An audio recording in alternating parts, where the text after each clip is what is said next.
Hey everyone, my name is Will Panter, and I'm here today with Heart Music to talk to you about baritone and euphonium. So here with me today, I have a really beautiful Yamaha euphonium.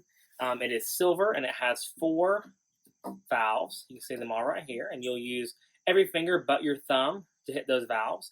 To hold the instrument, you will just lightly grasp along this largest tuning slide right here, and then you'll brace it onto your leg, and then your thumb will clasp right under this tube right here to give you some leverage. So this instrument is really special because it's part of the low brass family. So it's joined in that family with the trombone and the tuba. So one thing you'll notice first about a euphonium is, unlike a lot of other instruments, this instrument is already put together. So when you get out of the case, it'll look just like this. And the only missing part to this instrument is the mouthpiece. So once you add your mouthpiece on, you are ready to go. So let's talk about the mouthpiece. So the mouthpiece inserts right here on the instrument. You just put it in and then give it one twist, and it won't remove. It'll be there. It won't fall out or anything. And then to get it out, you just do it one twist the opposite direction, and then it'll come right out. So with the mouthpiece, when you start playing this instrument, you will start probably on just the mouthpiece. So to play into the mouthpiece, you will place the mouthpiece right on top of your lips, and you'll kind of put a little bit more of your top lip inside the mouthpiece than your bottom one. So once you're preparing to play, you have to think about what your lips are doing underneath your mouthpiece, and that is called your embouchure. So for baritone and euphonium, your embouchure, like I said, there'll be a little bit more top lip in the mouthpiece than the bottom, and then you will act like you're blowing out a birthday candle. So if you had a birthday candle right here and you went, I think that there's a big misconception that even though the brass mouthpieces are instruments that buzz, so you have to buzz, it's not done with your lips, so there's no anything like anything crazy like that.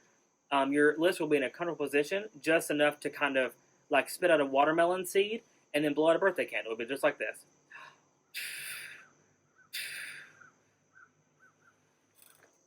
So when you're playing the actual instrument, you want to make sure that your fingers are not flat onto the keys, but are also not like a claw, if that makes sense.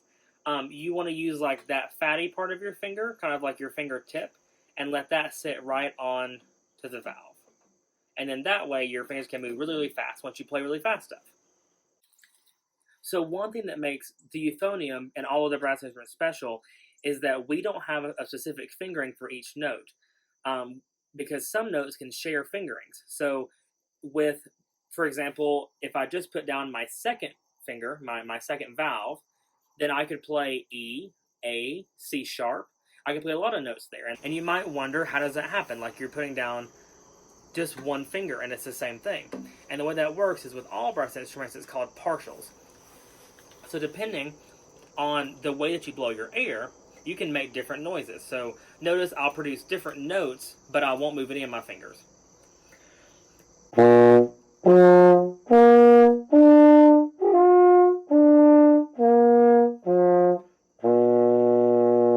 Before, the baritone and euphonium are both very versatile instruments. So you could go from playing a super loud and raucous bass line to something beautiful, like a melody like this.